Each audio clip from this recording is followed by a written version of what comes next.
conversando de este tema, porque abre muchas interrogantes, no solamente ahí lo veíamos en el caso de los seguros, sino que también en la ocurrencia de este tipo de fenómenos y también cómo poder enfrentarlos ante una ocurrencia mayor. Vamos a tomar contacto con el climatólogo de la Universidad de Santiago, Raúl Cordero.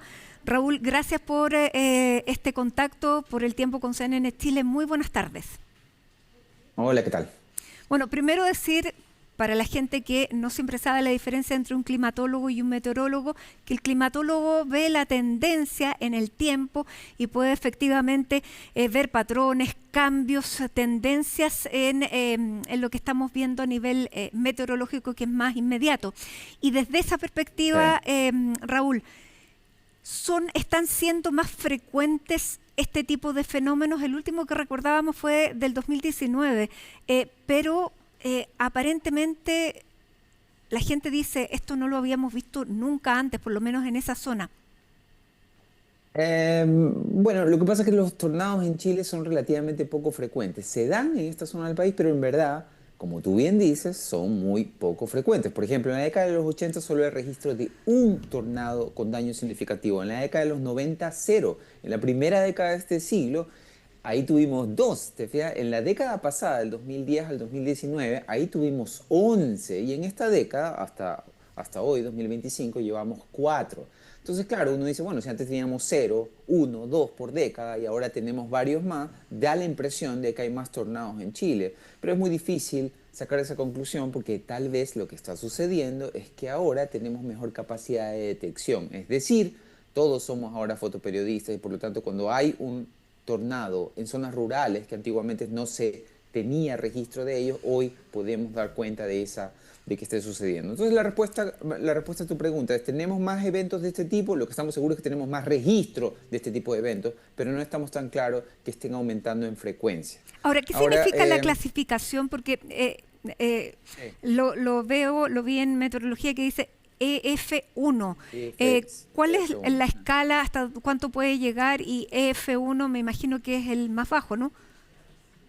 Es el segundo más bajo. El más bajo es el EF0, que son los tornados hasta alrededor de 120 kilómetros por hora. 120 kilómetros Es por hora mucho. es importante. Pero este fue todavía peor. Este llegó a los casi 180 kilómetros por hora, que definen la categoría 1. De ahí viene 250 kilómetros por hora, hasta 250 kilómetros por hora, hasta 320 kilómetros por hora, ya estamos en la categoría 3, hasta 420 kilómetros por hora, estamos en la categoría 4, y luego hasta 500 kilómetros por hora son la máxima Eso ya. categoría, la categoría 5.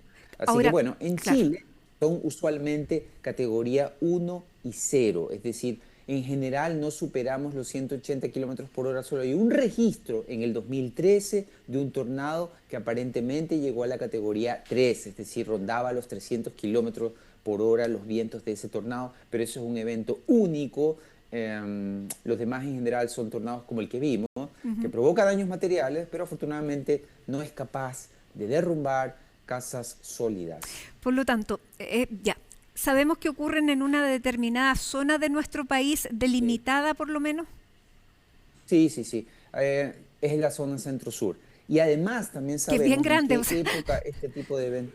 Ok, acepto, es muy grande la zona centro-sur, pero la gente que vive en la zona centro-centro en Santiago, bueno, digamos que ese es uno de los riesgos de lo que no tenemos que preocuparnos. Quienes viven en el norte de Pero Chile el año tampoco, pasado, los ¿te que viven en la acuerdas de uno Patagonia tampoco. que hubo de cerca de, con ráfagas de 100 y 120 kilómetros, que fue lo que hizo que estuviéramos prácticamente una semana sin luz en algunas comunas? Ya, ese es un excelente punto, pero ese no fue un tornado, ese Es fue, como viento. tú bien indicaste, una ráfaga, ¿te fijas? De 120 kilómetros por hora. Y ¿sabes qué? Haces muy bien en recordar eso para poner en contexto esta cuestión. Porque claro, estamos hablando de un tornado categoría 1. Uno podría pensar que estamos hablando de, bueno, tampoco es para tanto, si es una categoría 1 y la categoría máxima es 5. Bueno, pero los vientos fueron, no 120, que dejó 1 millón de clientes sin luz en la región metropolitana el año pasado, durante una ráfaga nada más, sino que fueron vientos sostenidos varios minutos que llegaron a los 180, casi 180 kilómetros por hora en este caso. Entonces son vientos importantes que causaron algunos destrozos. Ahora, ¿cuánto se demora en formar un tornado? Es muy rápido. Las condiciones meteorológicas para que se forme el tornado, esas son fáciles, entre comillas fáciles, con la tecnología actual, de predecir. Es decir, estaba claro que ayer era riesgo de que este tipo de fenómeno se formara. Pero una cosa es que tú puedas proyectar riesgo de, y otra cosa es que puedas dar certeza de dónde y exactamente a qué hora se va a producir. Así que bueno, eso desgraciadamente no se puede saber. Y una vez que se forma, si uno está muy cerca, bueno, es una cuestión de minutos. Ya, Hay muy poco tiempo para evacuar. te voy a preguntar si, bueno, el instrumental que sería necesario, pero antes de eso, Sí. hay reportes de personas que iban en aviones a esa hora de la tarde el día de ayer. ¿Cuál es el riesgo para un avión y qué capacidad de reacción se tiene ante esto? Nulo para los aviones, porque estos son fenómenos de baja, relativamente cerca del nivel del suelo, del nivel del mar. Es decir, son cosas que pasan pegadas a la superficie y los aviones vuelan, sobre todo cuando están a velocidad de crucero, a los 10 kilómetros sobre la superficie. Es decir, no son fenómenos que los aviones les tengan que preocupar. Ya. Por otro lado, cuando hay nubes a la altura en la que los aviones vuelan, que pueden de alguna manera, no tornados a esa elevación, pero sí pueden tener granizo. Las nubes Sí. de tornado también tienen nubes de granizo. Entonces, los aviones, a diferencia de lo que pasa con nosotros quienes vivimos en la superficie, tienen cada avión, en la trompa del avión, la parte redonda adelante del avión, va un radar meteorológico que permite con varios kilómetros de distancia, en algunos casos decenas de kilómetros de distancia, detectar la presencia de granizo, y por eso es extraordinariamente poco frecuente que un avión de pasajeros pase por una nube de granizo. Para comenzar es muy peligroso, pero muy pocas veces eso sucede porque eso pasa solamente si es que hubo algún defecto técnico en el radar o algún error humano que no permitió la detección adecuada, leer bien la señal del radar. Los radares meteorológicos que permiten detectar nubes con granizo y también detectar la aparición de un tornado y hacer un seguimiento casi en tiempo real de su trayectoria, esos están equipados todos los aviones comerciales con ese tipo de radares. Ya. Y esos son los radares que nosotros no tenemos en tierra, que aparentemente Exactamente. fueron los prometidos del 2019. Sí.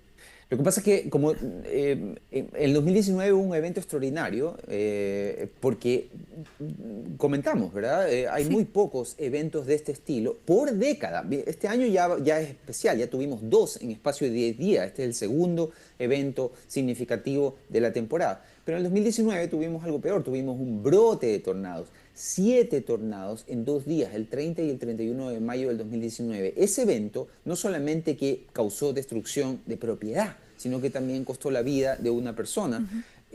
Por lo tanto, llamó la atención, suficientemente la atención, para que las autoridades de la época prometieran a la Dirección Meteorológica de Chile dotarla con los fondos para comprar y operar radares meteorológicos. Una cosa que nuestros vecinos, no Estados Unidos solamente tiene, o países muy ricos, sino que nuestros vecinos argentinos tienen y fabrican. ¿Y Así que ellos no es una tienen más cosa del otro mundo. ocurrencia que nosotros?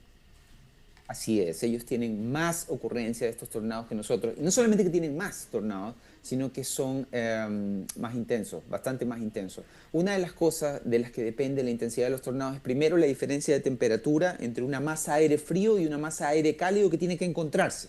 Esa es una cosa. Y la segunda cosa es que el terreno tiene que ser plano.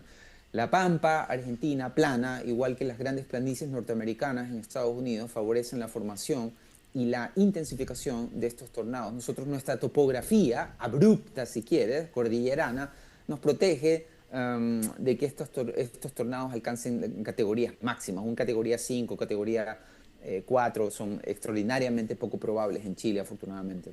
Agradecemos a la cordillera entonces. Pero tú decías algo que no se puede dejar pasar. Los brotes de tornado.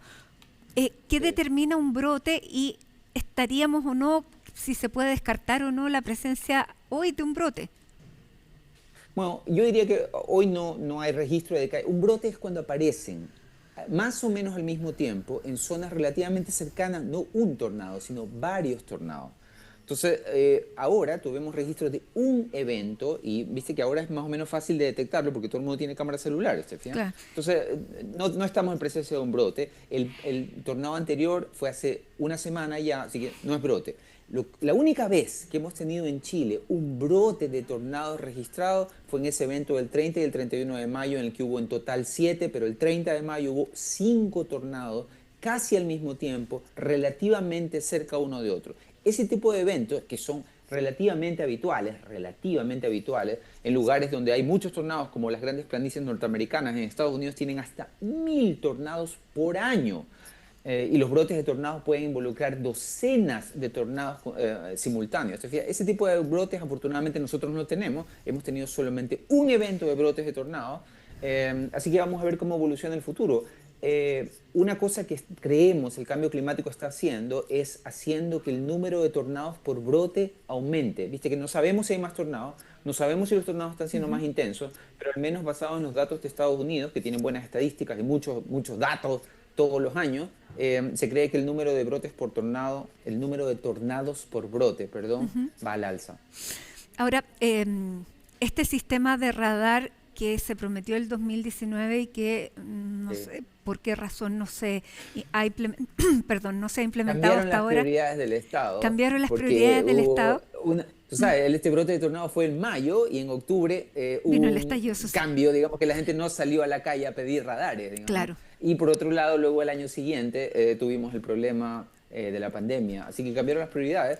Pero le comentaba a un colega tuyo, me parece a mí que después de 6 años, el Estado debería cumplir las promesas que se autoimpuso. Es decir, el gobierno le tiene que dar a otras agencias del gobierno, a la Dirección Meteorológica de Chile, los fondos necesarios para operar estas cosas. Los radares son caros, son algunos millones de dólares, pero eso es caro para personas naturales como tú o como yo. Claro. Pero para un Estado de Chile, que no es extraordinariamente pobre en comparación con los vecinos, no es un gasto extraordinario y otra vez es un gasto que está al alcance de países con el PIB per cápita de Chile, que es bastante similar al argentino. Si los argentinos pueden, bueno, no veo por qué nosotros no podamos. Bueno, y más sobre todo cuando vemos la cantidad que gasta el Estado en la asistencia a las personas que han sufrido. Ahora es una asistencia que de todas maneras tienen que entregar, pero por lo menos no habría riesgo de vida. El radar no va a evitar esos daños. Claro. Pero eso es exactamente para eso sirve el radar, para disminuir el riesgo de pérdida de vidas, porque este evento no nos costó vidas, el brote del 2019 sí, y hay que recordar, mañana se cumplen 91 años del tornado más mortal que ha azotado el centro sur de Chile, un tornado que penetró al centro de Concepción matando decenas de personas en 1934. ¿Ya? ¿Y sabe de cuánto fue? No sé, bueno, en esa época era muy difícil, ahora es difícil saber la categoría, en esa época más, pero digamos que el número de víctimas sugiere que fue un tornado de gran intensidad, pero también, tú sabes, el problema fue la exposición, es decir, penetró el centro de una ciudad. Y lo último, porque vamos a hablar después de ti con el subsecretario del Interior para hacerle todas estas preguntas también. ¿Qué es lo que se recomienda a la población mientras no tenemos este sistema de alerta? Bueno, aunque tenga el sistema de alerta, si uno alcanza a ver un tornado, aunque no reciba la alerta, lo que tiene que hacer es rápidamente refugiarse en una construcción sólida. Afortunadamente la intensidad de los tornados que se dan en Chile no son lo suficientemente intensos, estos tornados, para hacer colapsar una construcción sólida. En una de esas uno puede perder el techo, pero es muy difícil que se derrumbe un muro, ¿te fijas? Lo que uno no tiene que hacer es quedarse en la calle, porque si alguien pierde el techo, todas las piezas de ese techo se convierten en proyectiles. Si uno le cae algo en la cabeza, a esa rapidez, más de 100 kilómetros por hora, lo va a matar. Así que lo que uno tiene que hacer es guarecerse, protegerse, y cualquier construcción sólida en Chile que resiste terremotos, también resiste tornados de categoría 1. Raúl Cordero, climatólogo de la Universidad de Santiago, académico. Además, muchísimas gracias por esta conversación con CNN Chile. Encantado, nos vemos. Chao. Bueno,